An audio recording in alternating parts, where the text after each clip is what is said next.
Hello, welcome or welcome back to my channel, being Louisa. So today's video is sponsored by Nurses.co.uk. Nurses.co.uk are an online website with all things nursing, from job posts to blog posts, and their midwifery section is expanding with us. So today's video is going to be 10 things your midwife wants you to know. Now this is sort of a fun little video because I technically am not a midwife just yet. I have about 7 months until I qualify. So take it how you want, but I've been on the job for 2 years, training, learning so many tips and tricks and growing in knowledge and understanding, learning things, but also seeing midwives work how I would love to work and seeing midwives work how I'm like, I'm not too sure. But yeah, so I'm not gonna say like take what I say as Bible. Obviously do your own research and also listen to what your midwife says and what your obstetrician says if you're under consultant care. But this is just another perspective to have. I actually have them written down in my notebook, so if I look down or you see it in the shot, that's what's happening. I'm just reading them off my notebook because I wrote them before church yesterday. No. Number one, no question is a stupid question. Like, ask away. It's better to be safe than sorry, I always say, and it's good that you should be educated and empowered about your body, your pregnancy, your labor and birth, your postpartum period. Like, you should just be knowledgeable about it all. So ask as many questions as you want. Even if this is your second or third baby, still ask questions if you can't remember, like, oh my gosh, it's been so long, I don't know what's going on. Ask questions, please. So this leads into thing number 2. Do not hesitate to call us. Like, your midwife is there to be with you, to help you and to reassure you. So don't be afraid to call us.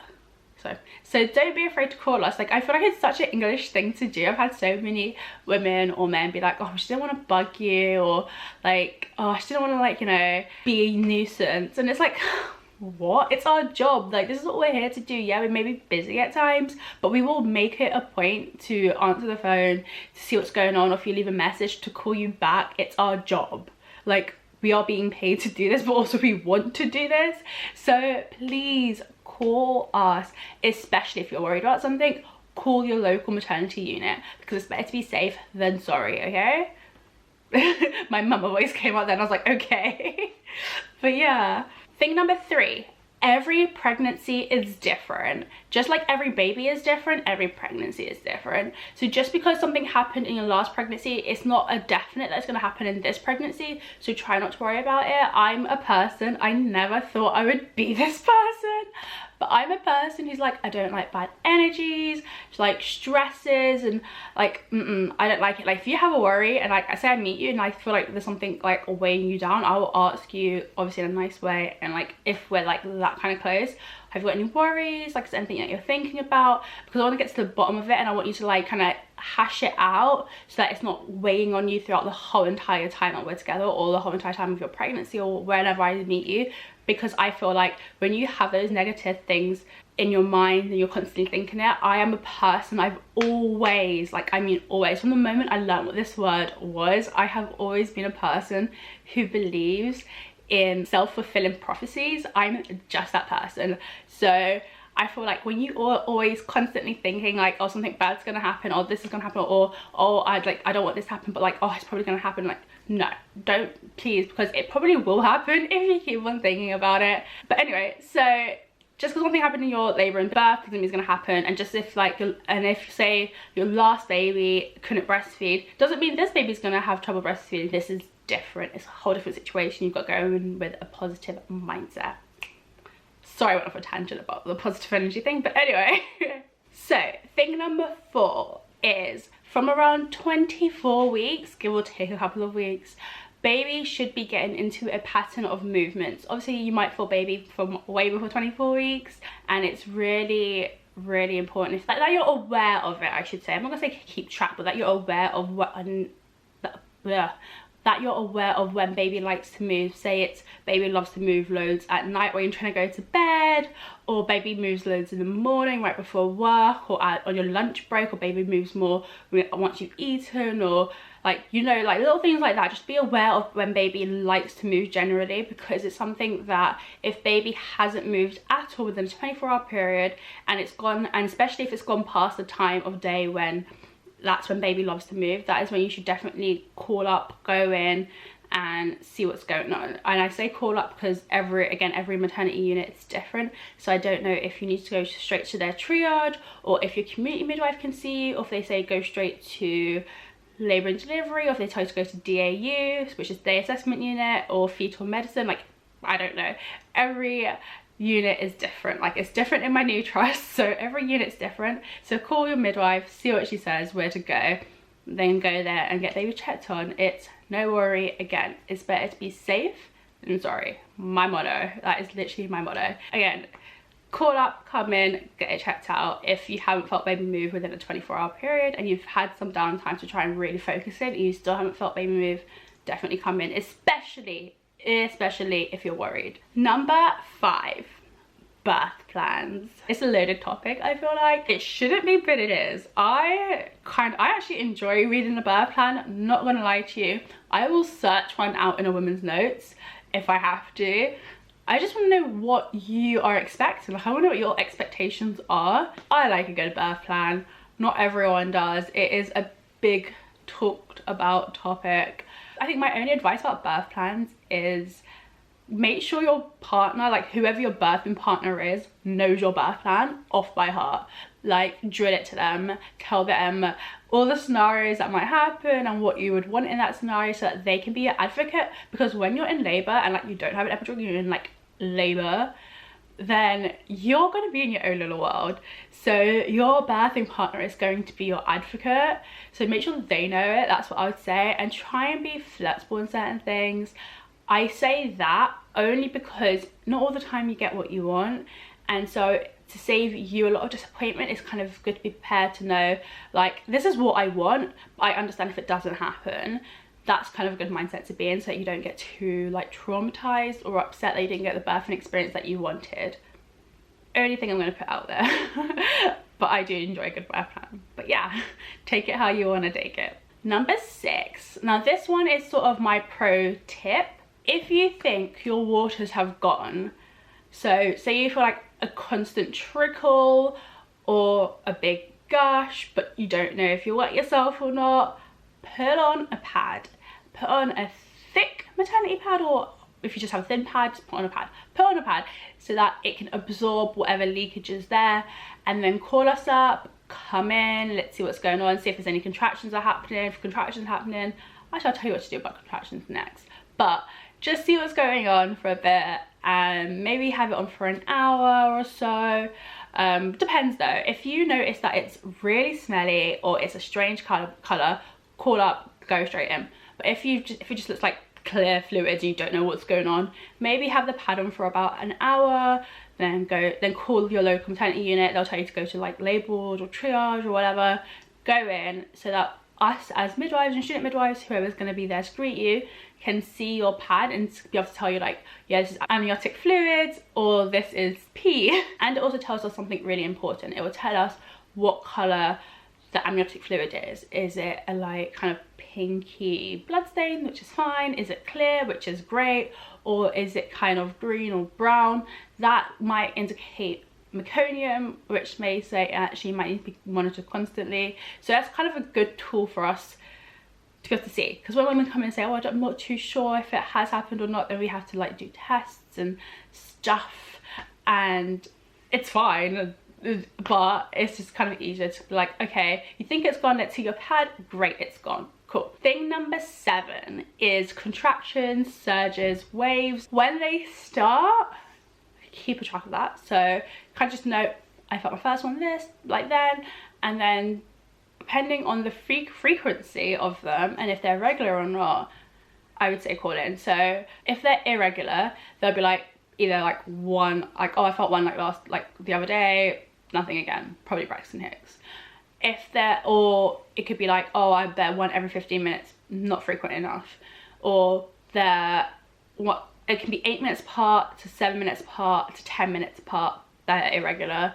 Probably your body's just starting to work things out. But once they become more regular and frequent, and if this is your first baby, I'm saying, which is what most people say for established labour, is 3 to 4 contractions within 10 minutes, and obviously also your cervix has to be dilated to like 3 to 4 centimetres. Again, I'm saying 3 to 4 because it depends on where you're at.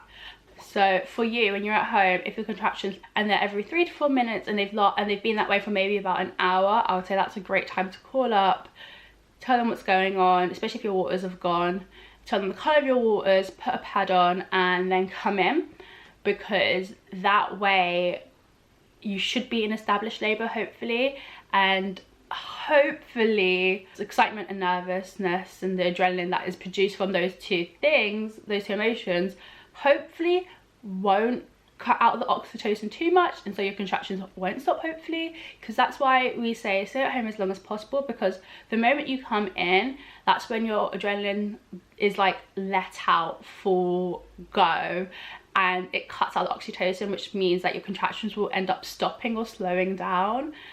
And so that's why it's better to stay at home where you're more comfortable and you're more calmer. But yeah, thing number 8 is that when you're in labour, really just be in labour, like just go into your own little world. I love walking when a woman's in her own little world and she doesn't even she will know I'm there, but she won't really know my face until she's given birth, and she's like, oh. It's like the best thing in the world. But anyway, try and just stay in your own little world. Like, don't apologise during your labour. You can apologise if you want after your labour, if you was like rude or snappy or whatever, but I don't really feel like women are. I'm like, dude, you're pushing out a baby, it's okay. Like, just stay in your zone, because your zone is what's going to help you get that baby out. That is what your body is naturally put you into, to help you focus to get that baby out. So just go there, stay there, be comfortable in that. And it does mean that you're going to lose control a bit, but that's okay. We know that, we're used to it. You may need to apologise to your partner, but us as midwives, we're used to it. So just stay there and be okay to lose a little bit of control, because it's what's going to happen, really.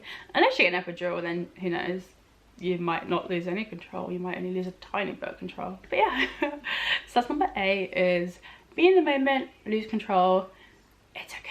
You're having a kid. All right, so these last 2 are my top 2. So I don't know why I didn't do them the first 2, I did them as the last 2, but oh well, we're gonna go with it. These last 2 I think are so important. So number 9 is birthing positions. There are so many different types of birthing positions. It's crazy that the majority of people only give birth on their back. And I know sometimes you're not really informed of the different birthing positions, or you feel like you are not empowered to do them once you're in labour or giving birth. But remember, it's your body, it's your labour, it's your delivery. It's going to be your trauma afterwards if something doesn't go right, or if something is uncomfortable, or it's going to be your pain afterwards if something is just like, if the position is really taxing on your hips or whatever. So I feel like you should decide how you want to give birth. And I know a lot of women who have said it's only one way to give birth on your back on the bed, because that's what TV shows you. But there's multiple different ways of giving birth. There are positions called upright positions, where you are on your knees, or you're squatting, or you're standing, or you're doing whatever you're doing, or your active birth positions, they are also called, where you have a bit more, so you get a bit more hands and knees on balls, on like birthing stools. You have so many different types of positions that allow your hips and your pelvis to widen an extra 10%, which is quite a bit when you're pushing that baby's head out. Like, you want to get as much space as you can to push that baby's head out. So there's so many different positions, and it has been shown in research to provide better comfort and satisfaction to women, and also again the widening of the pelvis. So it's like all these things, but obviously do your research. You see what's out there, what you like. You can also give birth in water, by the way, just let you know, because baby's been swimming in water for like 9 months anyway. Just something to think about. But yeah, so that is a tip for you. I guess, is to do some research into birthing positions as well as birth places, because you don't just need to give birth on a labour ward or labour and delivery ward. There's also a home from home birth centre or at home, but that's again your choice. You look into it, you look at the research, and you decide what's best for you and your family. And then number 10 is my favourite because it was the one thing I was most scared about. Which sounds so weird, but I was like, I just don't know how I feel. Number 10 is poo. Poo. We do it anyway, it's natural, you know, you gotta empty our bowels. But I love it when a woman poos because it means that they're pushing in the right direction. It means baby's head is descending because your body's making room for that head to descend, and it's fine, like it's normal. And I will wipe it away, hopefully before you realise it, but I will wipe it away. Boom, I won't even make a fuss about it. I let's just get some tissue, wipe it, pop it in the bin, done. Like, don't talk about it, continue on with what you're doing, because you, one, don't need to be informed about it, and two, it is what it is. Like, you know, like it happens all the time. Okay, it might not happen to you, but it might. And so that's just the thing that's like, and I feel like you shouldn't be afraid of it happening to you, because I know a lot of women can be afraid of it happening to them and then they don't push as well, which then gets us into a little bit of a predicament, okay? Because then it's like, if you're not pushing as well as you need to be to get baby out, then the doctors might try and come in and might try and help you, and that's even worse than just pooing in front of your partner. So yeah, but at least to me it would be, but again, that's me, you may be different. But yeah, so poo is natural, poo is good because it means you're emptying your rectum, and your birthing canal is right on top of your rectum, which means then that you are creating space for baby. Also going to the toilet beforehand or during or whatever is good too, because you're again creating space for baby to come through. Yeah, it's normal, it's natural, and go with it. But yeah, I hope these 10 things have been interesting and informative and made you think about certain things, and I hope you guys have enjoyed this video. Until next time, keep on being you. If you like this video, give it a thumbs up, comment down below with any questions or suggestions, and don't forget to subscribe to get weekly updates. Bye y'all.